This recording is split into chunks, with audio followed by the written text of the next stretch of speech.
And begin. Welcome, everyone.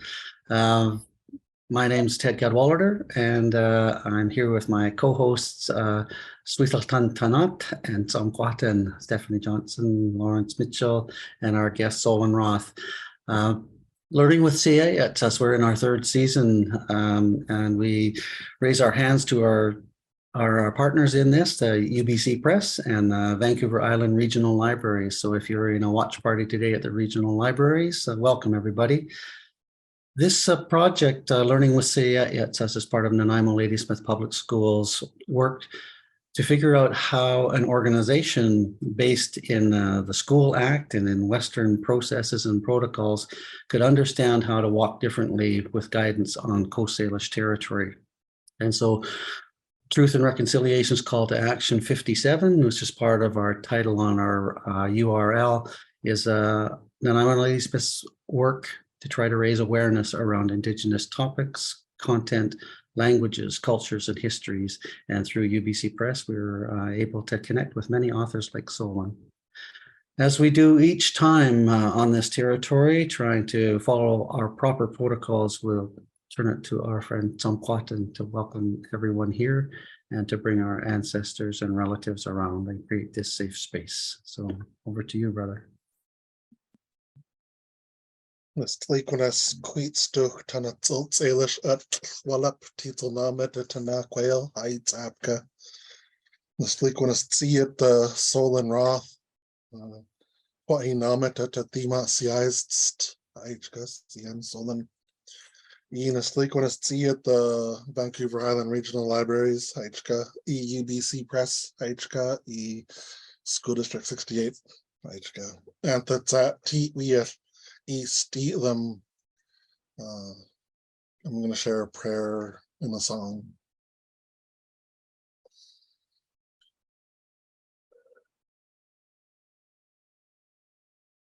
Kachas Ashmain Heichka at a Heil Ait Squale at Tana Quail Heichka at a Heil Ait Mit Tamach Itumuk stem iatana. Heichka kusnits ali. Ite petematama tsihwam its aids of a tall. Tsihwam amastal to Eichqualwin. Tsihwam tweematal with the thema Syeyutsus. Titwiats and what kikalis mastimach. Tsihwam slaslakan stoch tanasia.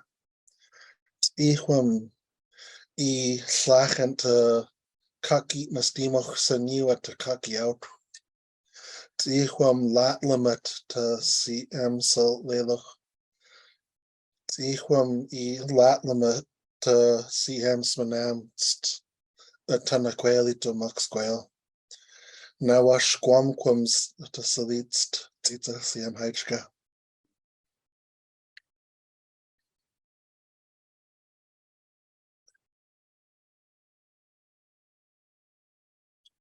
Oh, oh, oh, oh, oh, oh, hey. Oh, oh, oh, oh, oh, oh, hey. Oh, oh, oh, oh, oh, hey. Oh, oh, oh, oh, oh, hey. Oh, oh, oh, oh, oh, hey. Oh, oh, oh, oh, oh, hey. Oh, oh, oh, oh, oh, hey. Oh, oh, oh, oh, oh, hey.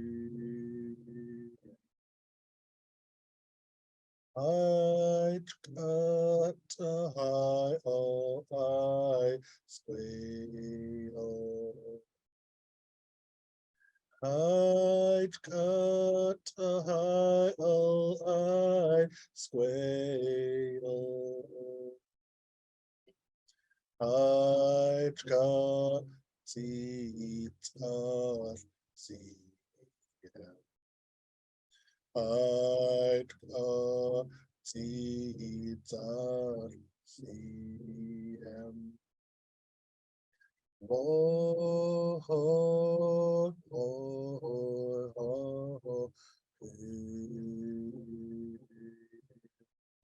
whoa, whoa, oh, hey. Whoa, whoa, oh, hey. Whoa, whoa, oh, hey.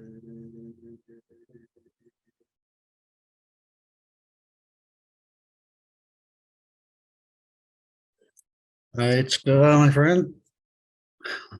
If anybody in our audience is interested in purchasing Solen's book or any of the other books that we feature here, our great friend Carrie Kilmartin at UBC Press has provided us a 20% off discount there. So you can just go to the TRC 57 website and click on it, and there you'll see it. We are so pleased to welcome Solen Roth. She's the author of Incorporating Culture, How Indigenous People Are Reshaping the Northwest Coast Art Industry. This one, and I have it in the background too behind me, so you can see the poster. She's a cultural anthropologist. She teaches at University of Montreal School of Design. She's been co-chair of the Intellectual Property Issues and Cultural Heritage Research Project at SFU earlier in her career, and today she is with us to talk about all sorts of topics around design and cultural appropriations and the challenges and gray areas oftentimes of how those industries work together. So welcome, friend Solen. Thank you, Hechka. I'll just take a moment to share my screen. I want to show images while I speak. One of the things I was very grateful for some of the positive reviews the book has gotten, but one critique that comes over and over is there's not enough photos. So for today, I'll share a few images of what it is that I'm talking about. Let me just do that. And like this. Just a second, it should be all right. So it's the image that's on the cover of the book that I'll be talking about in a few moments. So again, Miigwech, Hechka, thank you for inviting me to share a few words today, and for the beautiful introduction and the meaningful prayer and song to get us started in a good way.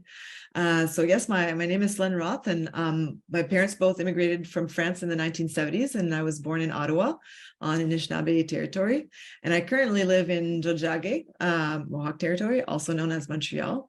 And well, having the opportunity to share my thoughts about this book that's a few years old now gives me a moment to remember all the years I spent in Coast Salish territory when I was living in Vancouver, and I conducted the research that led me to write this book. And when I was first invited to speak about incorporating culture, a book about the mass commercialization of Northwest Coast art, there was a part of me that wondered if the book really was that well suited for a series that's directly tied to truth and reconciliation efforts. After all, it's about an industry that is very much steeped in conflict and controversy and accusations of stealing, of some lack of trust there also in certain cases. And I'll be talking a little bit about that to set us up in terms of the context in a few moments. But then I, gave it a bit more thought and realized that actually the book does speak to the ideas of better relationships or reconciliation, as we sometimes overuse that word these days, but the notion of working and living together in a better way.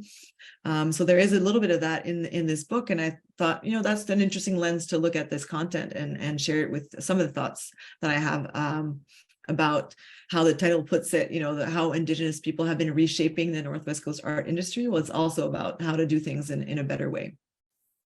But first, I wanted to bring your attention to the artwork on the cover.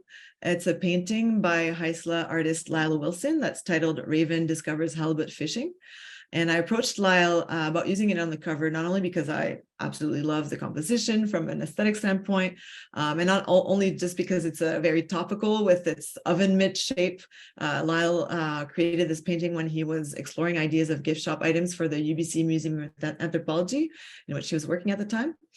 But also because of the actual image itself. The scene is one of food harvesting, and it conveys the idea that it's not that nature or even culture are just there to be left completely untouched, but that there are ways to sustain ourselves from things like fishing, but also from things like making art that are, well, some ways of doing so are more sustainable than others. And so I like that image very much as a starting point for our discussion.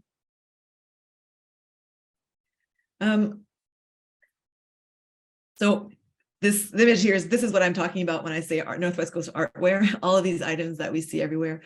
And I don't usually like to read much when I'm speaking to an audience like today, but I thought, after all, we're kind of in a library space in a way. And so maybe today I can read just a few paragraphs just to get started, and then I'll speak more freely about other topics, but it'll help me set the stage for us.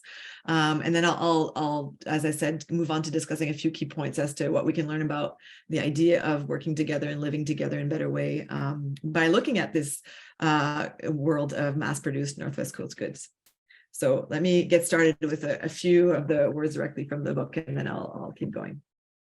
And so the book was published in 2018, and what I'm going to be reading starts about a century ago in 1917. So here we go.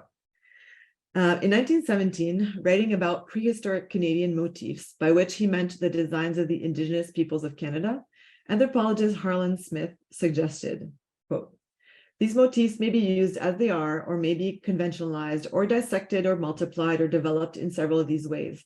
Designers may use them as inspiration for designs which may be applied to fronts of buildings, gargoyles, fountains, terracotta, pottery, china, ornamental work, cast iron railings, stoves, carpets, rugs, linoleum, wallpaper, stencils, dress fabrics, lace, embroidery, neckwear, umbrellas, handles, belt buckles, hat pins, book covers, tailpieces, toys, souvenirs, trademarks, and many other lines of work." End of the quote. Although Smith's advice was not followed by the Canadian industrialists of his time, close to a century later, his vision for how and on what kind of objects Indigenous designs could be used has become a reality. So, except perhaps for gargoyles, which I have yet to see, but that's maybe the one exception. In particular, in the North American Pacific Northwest, one can find Indigenous motifs throughout urban and rural landscapes, adorning private spaces and public places, on clothing worn and objects owned by Indigenous and non-Indigenous peoples alike. Living in Vancouver, British Columbia, one comes across images and objects of Northwest Coast design on a daily basis. In a continuity with the Indigenous practice of adorning objects of everyday life, Northwest Coast images are mechanically reproduced on countless decorative and utilitarian objects such as mugs, coasters, tote bags, t-shirts, scarves, jewelry, fridge magnets, chocolate wrappers, blankets, and pillow covers. The ever-increasing variety and sheer number of these Northwest Coast art branded wares, which I call Northwest Coast artware, means that in places like Vancouver, these are no longer reserved to aficionados who purposely seek them out, but rather have become part of the fabric of life. At the neighborhood coffee shop, the logo of the brewing company is the spirit bearer. The person sitting next to you on the bus is wearing reading glasses bearing an eagle motif. At the bookstore with your children, you notice the Northwest Coast Art storybook section. The earrings dangling from your physiotherapist's ears are cedar and abalone frogs. Coming back from a restaurant in Gastown, you pass the windows of several stores that sell Northwest Coast art. In the evening, your partner falls asleep in front of a movie while wrapped in a reproduction of a Salish blanket. And in the morning, running along the Stanley Park seawall, you cross paths with a cyclist wearing a Thunderbird pattern hoodie. Depending on how accustomed they are to seeing such images and how much they appreciate Northwest Coast art, Vancouverites may notice or ignore, admire or dismiss, stay silent or remark on them, but they are bound to encounter them. What is less clear, especially to the casual observer, is how many of these items are actually designed by Indigenous artists, as opposed to those that are merely inspired by the graphic design of Northwest Coast peoples. While this book focuses on examples in which Indigenous artists were involved, the market continues to generate many products without any Indigenous involvement at all.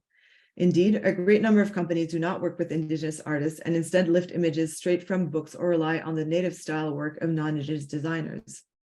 Even the companies that do work with Indigenous artists are seldom Indigenous staffed, let alone Indigenous run. This relatively limited Indigenous involvement in the artware industry has not only raised doubts as to the authenticity of some of these objects, but also spurred debates concerning the merits of Indigenous and non-Indigenous people working together in a field of business that some see as a risky form of cultural resource extraction.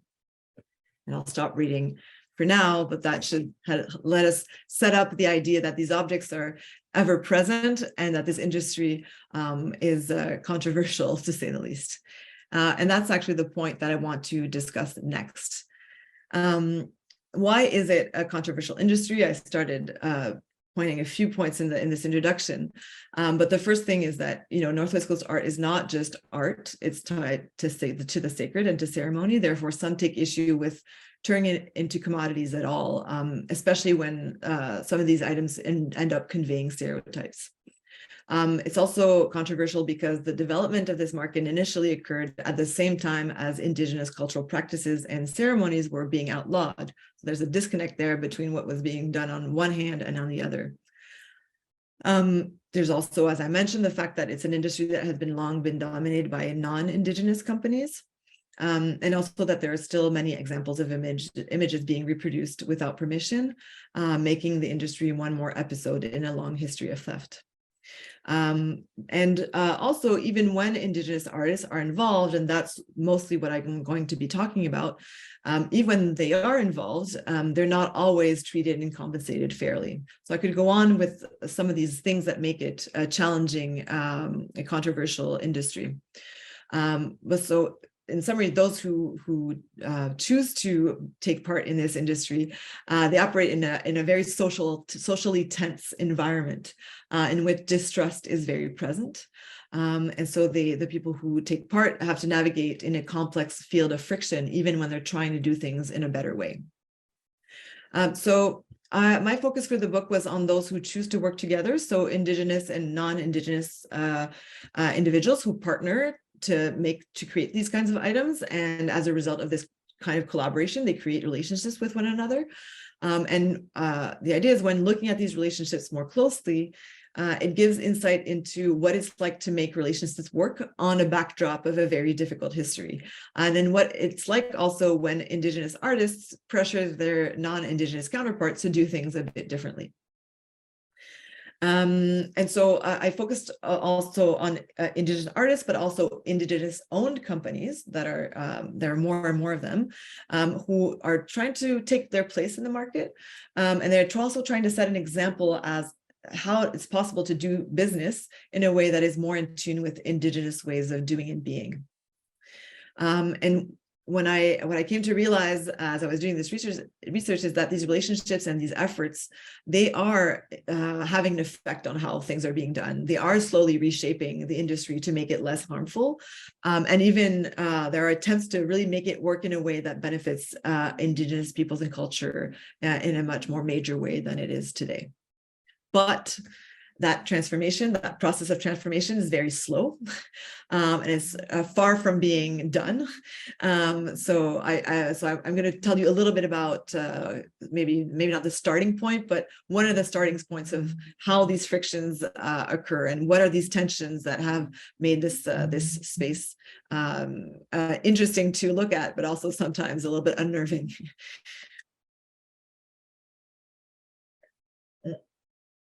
So to start, I want to talk to you about two figures of the early developments of this market. The first is Alice Ravenhill here on, I believe, I guess it would be your left, an English woman who is based in Victoria, BC, and she was very active in the arts and crafts movement, and she was the leader of an organization called the BC Indian Arts and Welfare Society, which sought to promote art making as part of Indigenous children's education, and also to promote Northwest Coast designs as part of the broader national Canadian identity. The second figure here is on the right on your screen is Ellen Neal, a Kwakwaka'wakw artist, who, among many other things, created Totem Art Studios, a family-run art studio that she operated in Stanley Park, and that specialized in model totem poles, silkscreen printed scarves, and other items like that. And the reason I'm talking about them together is that both women had in mind that making art could be a good path, not only for the purpose of asserting one's identity, but also for making a living. And so they knew each other, and Neil took part in some of the efforts expended towards that goal by the BC Indian Arts and Welfare Society on the being invited to do so by Ravenhill and others. That said, they had a shared goal, but they had different approaches as to how to reach that goal. And so I'll start with Ravenhill. She's known for having lobbied government officials to put Northwest Coast design on the curriculum of day and residential schools across the province of BC. In anything that I've been able to look at, there was very little indication that she knew all the atrocities that were occurring in these schools. I'm not entirely sure even she ever set foot in one of these schools. But from her perspective, she was very adamant that Northwest Coast design should be part of the curriculum. And so she forcefully argued that this would be beneficial to the children attending these schools in terms of developing their creativity, acquiring technical skills, all of which could potentially be useful in their future professional life, for example, and their personal development. She believed, in short, that arts and crafts could help these children become part of Canadian society, finding employment, taking part also in the construction of a national identity that would draw more directly on Indigenous culture. And so her efforts, these lobbying efforts, were met with a range of reactions by government officials and school employees, support and enthusiasm in some cases, but also outrage and refusal from many people. She was up against a whole system that believed that these children should actually assimilate, that they should not be interested in these sorts of things, and that learning things like carving or drawing Indigenous designs would actually go against this goal of assimilation, and even would go against laws such as the anti-potlatching law. So there's quite a bit of resistance to her lobbying. Meanwhile, at the same time as she was doing that, she also lobbied industrialists across the Commonwealth and even beyond to encourage them to use Northwest Coast designs as decorative elements as a way to consolidate a specifically Canadian aesthetic. So she sent plates of designs directly to textile companies all the way to Montreal, send those same plates to cotton mills across the ocean to Manchester. She even at some point ended up sharing these designs with companies based in the Eastern US. She really wanted to spread the love in a way, except that there was a contradiction in that effort from Ravenhill. On the one hand, she wanted Indigenous children to acquire creative skills and to master Northwest Coast designs as a way for them to make a living later as adults. And on the other hand, she was encouraging large companies to take hold of Northwest Coast designs and essentially copy existing images from museum objects without also encouraging these companies to want to work directly with Indigenous peoples. So there's a big contradiction in her approach. In contrast, Ellen Neal was primarily concerned with Indigenous artists' ability to make and sell their art on their own terms. So she taught art to her own children. They worked with her at the studio, which was one of the first documented Indigenous owned art businesses in the region. And Ravenhill had an admiration for Neal. She felt she was a model in the field, and she invited Neal to speak at least twice to conferences that was organized by the BC Indian Arts and Welfare Society in 1948, and then a decade later in 1958. But when you look more closely at the proceedings from the conference, it's pretty obvious that there was a big difference, and at times even almost a disconnect between what Neal had to say and what other invited speakers had to say. It was quite striking, the difference between the two. So for instance, Neal famously said that, quote, "If the art of my people is to take its rightful place alongside other Canadian art, it must be a living form of expression. We should be allowed new and modern techniques, new and modern tools, new and modern materials." And she also said that it was important to apply these designs to everyday living by using it to stunning effect on tapestry, textiles, sportswear, and jewelry, pieces of furniture, public buildings, large restaurant halls, etc. Neal also really wanted more artists to be able to truly make a living from their art. Meanwhile, at those same conferences, the non-Indigenous speakers expressed their worry for this idea of exploring new designs and new techniques. They were wary of new technologies for fear of that they would corrupt the art. They also, some of them even also encouraged Indigenous artists to consider their work just as a leisurely activity and not as a potential way to make a living, as work. In other words, these speakers were not really listening to their guest, and in some ways to their host, who was Ellen Neal, to what she was actually saying. They were imposing very specific standards of authenticity onto Indigenous art and design, to which Neal and other Indigenous artists like her just did not subscribe. So it's no surprise then, when you hear about this history, that it was difficult, and it's still difficult to this day for Indigenous artists to rival with non-Indigenous companies that are not beholden to those same standards, who are completely allowed to explore and use new technologies, etc. So in many ways, this relationship between Ravenhill and Neal, who did collaborate to a certain degree, it's still an interesting example of a non-Indigenous woman and an Indigenous woman who seemingly have similar goals, and they attempt to work together to reach it, but whose perspectives and efforts can run somewhat opposite to one another. And I think our history is full of examples of such relationships. Even as we try and strive towards bettering our ways of living together, sometimes that is what ends up happening. We're not actually hearing clearly what the other person is saying.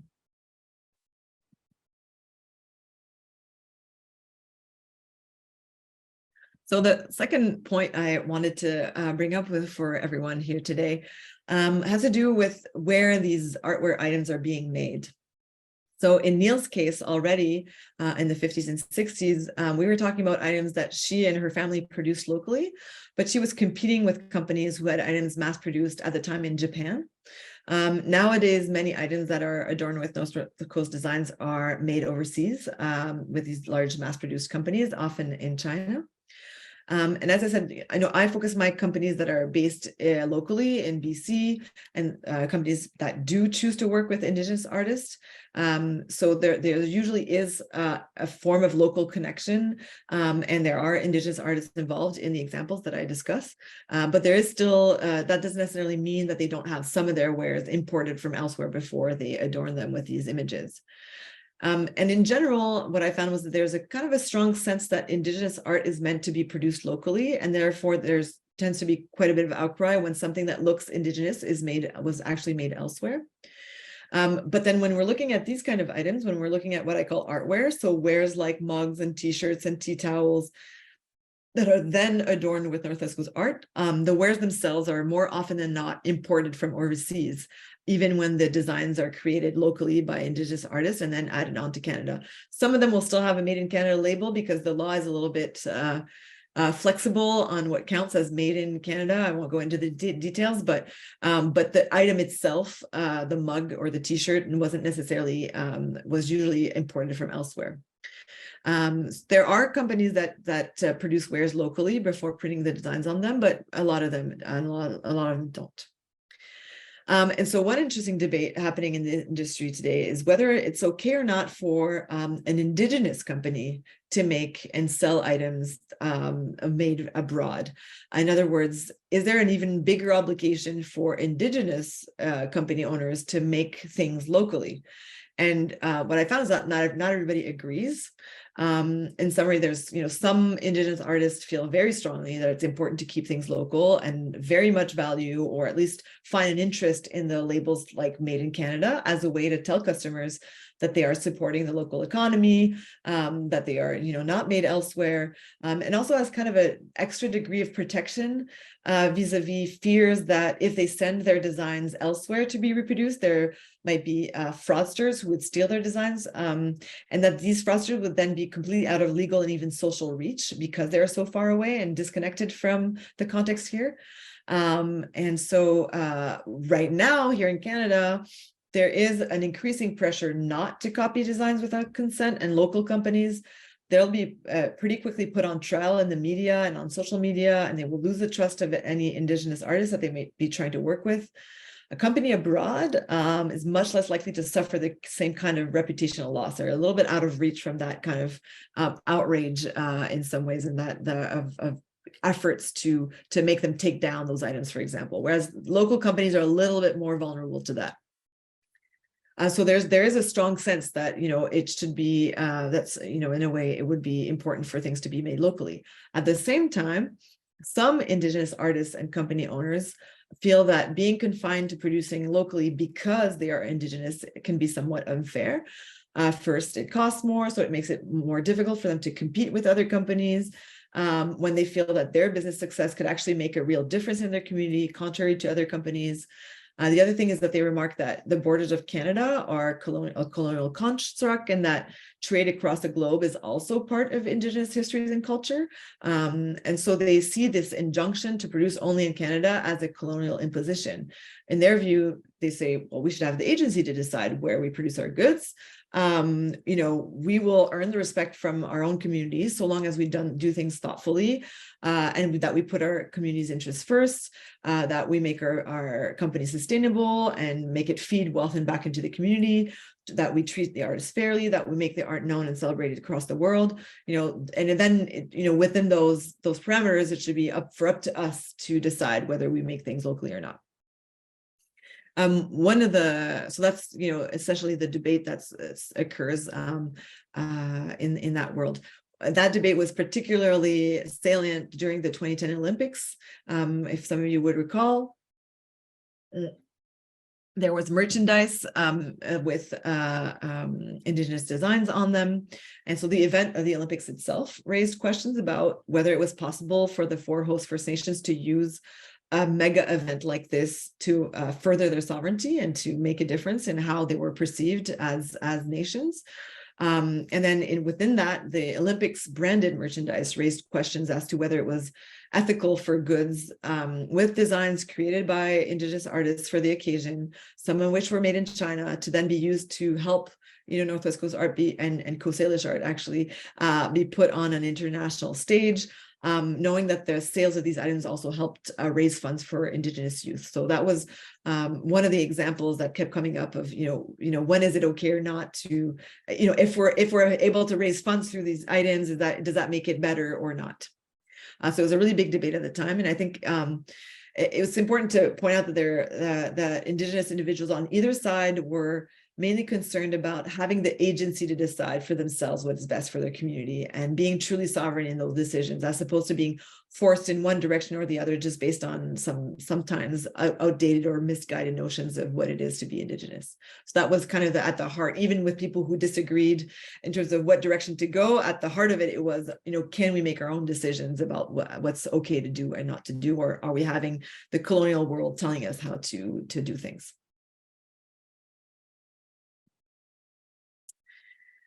The next point I wanted to bring up is the way that artists are paid for the use of their designs when they're involved. So this, I hope, will help highlight the kinds of relationships that are built into this market, but also the kind of relationships that we want to build as a society more broadly, kind of making kind of like a microcosm of what this can be at a larger scale. So in summary, and I won't get too technical, but there are two main ways in which artists are paid by these companies, by flat fees or by royalty payments. So a flat fee is when an artist, and I apologize for those of you who know this already, but I'll try to be succinct. A flat fee is when an artist sells their design outright to the company in return for a one-time payment. And in that case, under Canadian law, at least, the design becomes the property of the company. And then the artist receives one payment, no matter how well or how poorly the products perform on the market. And some artists like that through the system, they know exactly how much they will receive, and they don't have to wait months and months to see how much they will be owed depending on sales. The other systems, that was for flat fees. The other system is royalty payments, and that's when the artist cedes use rights only to their designs for reproductions on products, but they still remain the owners of the designs. And so they receive payments on a regular basis that's calculated as a percentage of sales, and usually or sales or of production, I should say. And usually the contract has an end date or at least a renewal date, at which point things can be renewed or renegotiated. In other words, the artists retain certain control over the image or over their own work, but there's also a little bit of uncertainty around how much they will make from letting the company use it. And payments come in smaller recurring payments as opposed to a lump sum upfront as with the flat fee. So the artists I spoke to told me that there are advantages and drawbacks to both systems. Essentially that in one case, there is certainty over payments, but loss of control over the artwork. And then in the other case with the royalty system, there's uncertainty in terms of payment, but at least the image remains theirs. And so all of this, of course, according to Canadian law and not necessarily according to how Indigenous law would see it. And so what I found is that there's a bit of a parallel to be made between these two models and the way that we think about things like treaties. So bear with me, the kind of change of scale here, but with land treaties, the federal and provincial governments are essentially aiming to establish certainty by signing agreements that would, in their view at least, settle things once and for all. On the other hand, many Indigenous nations see that kind of treaty as detrimental to their sovereignty because it disregards the power imbalances at play at the time of signing said treaty, and also doesn't really allow to take change over time into account, including if the agreement ends up being unfair when new events or new circumstances arise. And so this critique of this approach to treaties as a way to settle things and obtain more certainty are very similar critiques of flat fees. This idea that this is what you're giving up and this is what you get for it, and that's settled once and for all. Those who are ill at ease with the flat fee payment, you can see that is similar reasons for why some are not at ease with some of the ways that treaties can be considered. But there's also another way to look at treaties, and this is a perspective that is usually put forward by Indigenous peoples, which is that a treaty is an agreement that you should be able to revisit as a relationship evolves, as resources are affected, etc. It's essentially, it's not a once and for all deal. It's a base on which to build, not an endpoint. So, and it's also not about an us versus them. It's not about an us with them. It's more about how do we share and live together in a good way, and less about parsing out who owns what and setting a value or a price on something once and for all. And so returning back to the artware industry, even though some individual artists do like the flat fee payment, there is more and more of a push towards royalty agreements as a way of doing things in a better way. Because yes, it's true with a flat fee payment, you don't have to trust that the sales are being accurately reported. You don't have to trust that you will receive the correct payments long after you initially entered into that contract. But it's also true that royalty payments, because they require a certain amount of trust building over time and of dialogue, potentially making the agreement evolve over time, they're closer to the idea that art and culture is not something that is owned, but it's something that is held in stewardship, and that caring for it requires more relationships and relationality more than having a fixed contract. And so what's playing out in the artware industry for a push towards royalty payments becoming the norm, that mirrors also what is being said about treaty and what a treaty should and shouldn't be if we truly want to keep moving forward in a better way. A way in which people involved can be held accountable, revisit the relationship as needed, but you can probably understand that economists and people who exploit the land are not always really so open to this idea, but because it's not really a model conducive to resource extraction and investments that yield certain returns in the way that sometimes they seek to establish through these negotiations. And similarly, in the artware industry, not all companies are open to royalty payments for that same reason in a way. How are we doing for time? Still pretty good? Okay. Yeah, we're doing very well. We've got about 15 or 20 minutes left. Perfect. So I should be speaking of maybe 5 more minutes and then okay. Open up. So the last thing I want to discuss in more detail is the notion of reciprocity. So in the book, I developed the concept of culturally modified capitalism, and it's not a particularly pretty concept, but it's a nod to something that I find actually quite beautiful, which is the notion of a culturally modified tree, which you have an image here, or at least one that is going to become one. So these, for those of you who don't know, these are culturally modified trees, are trees that bear the marks of a harvest that was done in such a way so that so as not to harm the tree in question, so that it both serves the harvester's needs for bark in this case, but won't keep the tree from growing into the future. And so some of you must be familiar with this, but usually when harvesting for cedar bark, the practice is only to take, around the width of a hand's worth of bark, or maybe 2 hands if the tree's very big. But the idea there is that the trees will maybe keep a mark or a scar, if you will, of the harvesting, but it will be able to continue to thrive because what was taken was not enough to threaten it, unless or until someone threatens to log it later on. But these trees are actually now protected by law, though imperfectly, as a cultural heritage, and because also they bear these marks of age-old harvesting practices. And so I took inspiration from this notion of culturally modified tree to develop this idea of culturally modified capitalism, which is this idea of an economic and social system in which we can draw on a resource to sustain ourselves, but only if in doing so, we also ensure that this resource won't be depleted as a result, which is kind of the critique that is being made to this industry, is that it's just taking, and it's actually harming the culture as opposed to keeping it alive and regenerating it. So with this idea that the industry is being modified, it's looking at something like culture and art and seeing that there is a way to make a living from art that is not harmful to the culture and to the people whose art it is. And we could go even further, but there might even be ways for making a living from art that actually nourishes the culture and the ways of life to which it belongs or from which it sprang. So in the artware industry, a key element of this idea is the notion of reciprocity. And it's the idea that if one is to use Northwest Coast designs as a way to generate wealth, as these companies do, then that wealth should be used to replenish and sustain Indigenous ways of living and being. What does that mean on the ground? That means that companies, whether they're Indigenous or non-Indigenous for that matter, that they have this obligation to give back.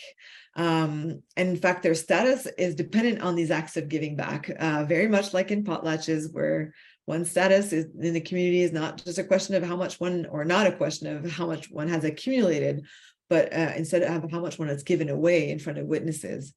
So there's a little bit of that at play in that industry when these companies are being asked to give back to the community. And it's not, I want to say it's not just a case of kind of a reparations model in the sense of paying Indigenous people back for the harm done to their culture. It's really more this question of reciprocity and of accepting the fact that if, by drawing on Northwest Coast culture and art, you are kind of automatically pulling yourself into a social system in which reciprocity and giving are essential to respectful and honest relationships. And so indeed, this notion of this obligation of giving back is becoming or has become a key feature of the artware industry, that companies then are not only asked to pay and treat individual artists fairly. That's one part of the issue, are individuals being treated well, but also at the more societal level or community level, what is it that they give back to the community, and how are the different ways that they can do so, both monetary but through other kinds of support. Or so it shouldn't be support, is not really even the word I should be using, but in other ways of giving back. So do all companies actually abide by that law? No, I'm going to be pretty clear about that. But more and more do so. And in part, it's not just because out of their goodness of their heart, it's also because otherwise they would suffer some pretty important reputational losses. They would probably lose the trust of the artists that they work with, of the communities that they're associated with. It's becoming, as I said earlier, less and less socially acceptable to ignore these calls for reciprocity, thanks to the repeated calls of Indigenous artists and others to do things differently, and to do things differently in a way that mirrors more closely the way social relationships work in Northwest Coast societies. So there is a form of hope at the heart of all of this, that it's possible to rethink how we interrelate, and to not let Western ways of doing things overwhelm us and dominate, especially when it puts at risk the very thing that we're supposedly trying to value, because that's the discourse around this industry. We're putting on a scene, we're celebrating it. But that's, can only be true to the degree that it's not also harming what you're trying to celebrate. And so in this case, it's Northwest Coast designs, but I think that this type of reasoning could extend to all kinds of things that we have been pulling on in often harmful ways, such as land and knowledge, for example. We can bring that notion of reciprocity, and of course, many people do in that way. So the idea is that there is a path forward that's not just about protecting by refraining from touching it all, but that there's a path forward that's focused on regenerating, feeding back into replenishing. And so I have to say that culturally modified capitalism, as applied to the Northwest Coast art market, I would say my assessment, even 10 years later from my fieldwork, doesn't go nearly as far in this direction as it might. Sometimes it looks more like a logging company shipping one old growth tree to be turned into a totem pole than it does, sustainable harvest of bark. Because, that it's not because you're doing the giving back that you're not also logging or clear cutting the land at the same time. So I would say it's still a very imperfect approximation of what it could actually be if we truly gave a chance to doing things differently, closer to what it is like to go cedars bark stripping in the traditional way. But these changes that we can see in the way that this market is operating is nonetheless the result of relentless efforts on the part of Indigenous artists and other Indigenous parties to take part in this market and to make it better. And I think as such, it's worth to take note of what has been accomplished so far in terms of getting the industry closer to a more relational, more reciprocal, more sustainable model. So I will end on this hopeful note, and I'm happy to exchange a little bit more about this in the time that we have left. Thank you, Hajka. And I will stop. Thank you. sharing. Thank you, Solen. That was marvelous, because having read the book, I know that there's so many complexities that you didn't get a chance to touch on in there that are individual. First of all, I just want to say thank you so much for holding up Ellen Neal at the start of that, because I know some of her children too, and we come from a similar the part of the world, that Kwakwaka'wakw territory, and to see a picture of her on the screen was marvelous. I can imagine what a woman went through. Well, I can't imagine what an Indigenous woman went through in the face of all that at that time, and of course still continue to go through. I want to touch a little bit on the piece that you talked about reciprocity. Because that potlatch tradition on the West Coast is something very familiar to Indigenous peoples, maybe not so much for non-Indigenous peoples, and how that operates. Because you shared a story in there about a company based in the Lower Mainland that was putting money into I think it was a youth center. Yeah. And they were very pleased about that idea that they were contributing to the youth center. And then when you went to talk to, I think it was a Musqueam artist about that, they had a different perspective. Can you talk a little bit about that? Do you remember that episode? Yes. Well, I mean, I think so essentially, and there are many examples of this sort of thing. So I'm not sure I remember the exact example that I used in the book, but essentially, there were companies that were very proud to tell me all about their giving strategies and all of the ways that they would pour money back into different initiatives, whether it be, as you said, a youth center, whether it be a fund for housing, or sometimes just giving away products at different things, or selling products at a discount if they're used for potlatching, like all kinds of different little ways that they identified as, I am kind of fulfilling this obligation. And then, you talked about those companies, usually non-Indigenous companies, to others, and including Indigenous-owned companies, company owners, who were saying, well, that's not really what we mean by reciprocity. It's not just kind of ticking a box and throwing money at something. It's actually creating relationships and being part of the community in a different way, and building relationships in a much deeper level.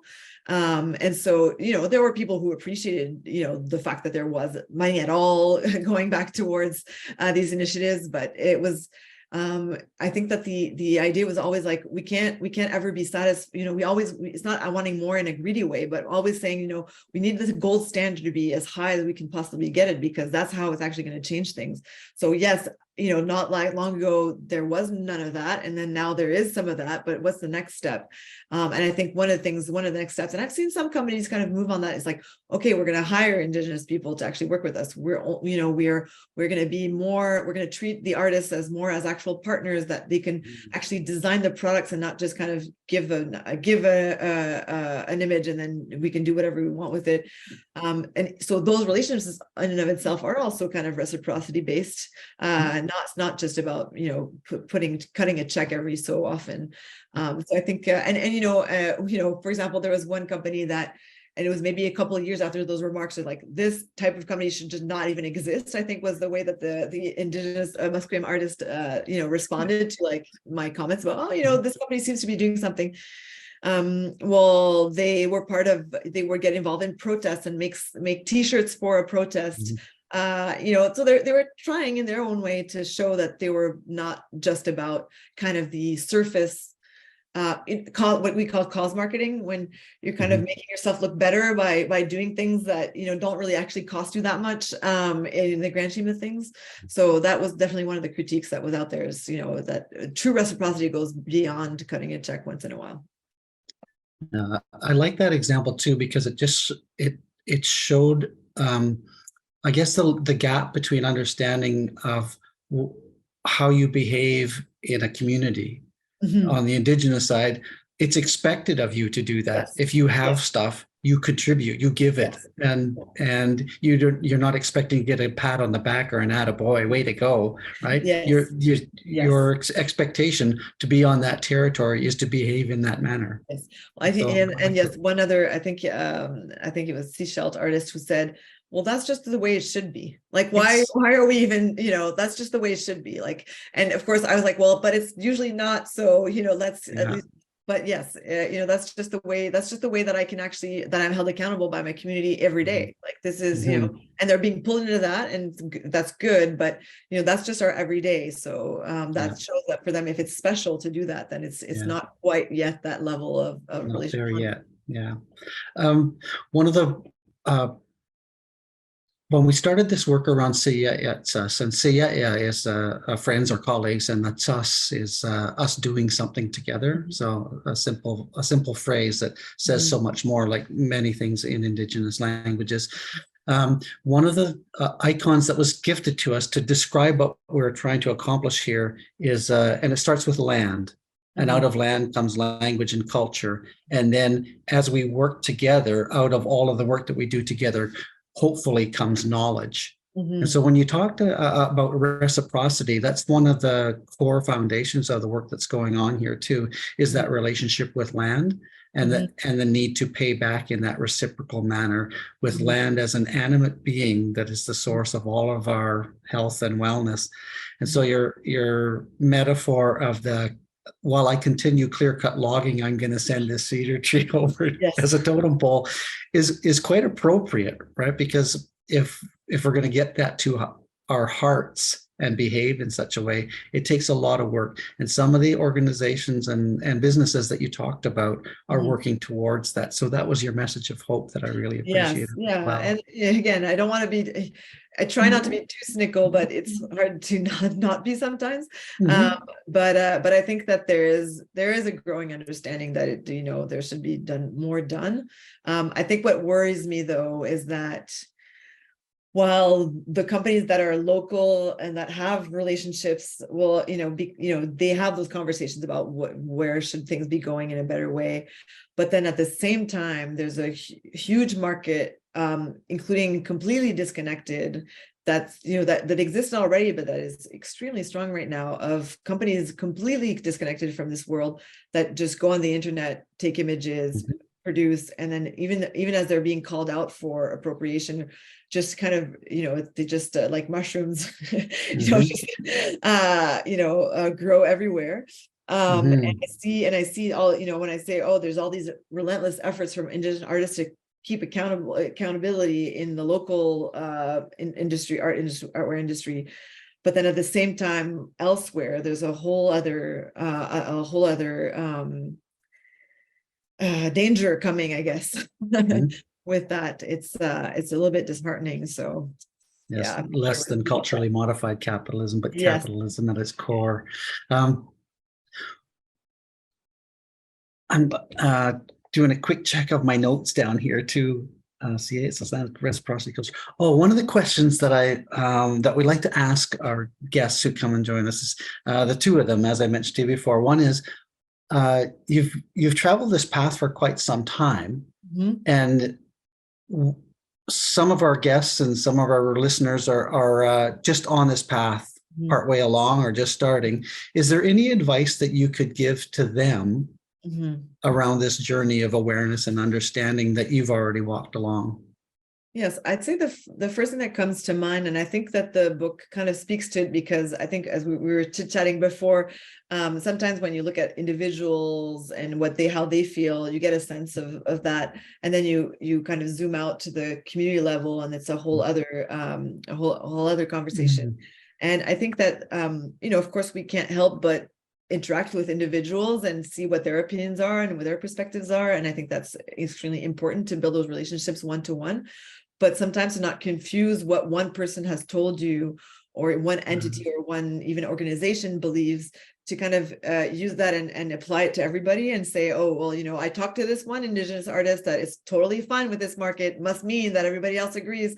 Because I hear that sometimes, like, but I did ask permission to this one person. It's like, well, that means that in that relationship, you're okay, but somebody else won't be okay with that, with how you went about things. So I think that it's very important to nurture inter-individual relationships, and to pay attention to the people that you have relationships with, and what they believe and how they think, but not to confuse that as the ultimate truth that every Indigenous person holds in themselves, because there's multitudes, and there's diversity in perspectives. And sometimes it's hard to navigate that, to know the difference between what you heard one time by one person, and what somebody else will tell you, and how to navigate that is not always easy. But I think that both taking the time to build those individual relationships, and also recognizing that they are not necessarily representative of what a whole community, or let alone Indigenous people at large, think, I think is very important. Because just saying, but I heard on the radio this one person to say this thing, or I got permission from to say this, or by my one friend, that sometimes makes it less. I mean, things are complex, so let complexity also exist in the way that you analyze and think things through. I think that's amazing advice. Thank you so much. Complexity exists, and people are different. And the strength of those relationships, as in your book, you talk quite a bit about that, and they change as things grow together. Tom Cotton, who would usually close our house, had to leave us today early. Something came up for him. He let us know in our messages. I just want to, on behalf of all of us, the Nanaimo Elizabeth Public Schools, and our guests here, Syeyutsus Tanat, myself, Vancouver Island Regional Libraries, I want to thank you for this. Your advice, the work that you did around describing that industry, and how complex it is, also happens to be how we describe education in BC, and our efforts to become better relatives on the lands that our school systems are on. So I'll close our house with that. Solen, thank you so much for joining us. Thank you. It was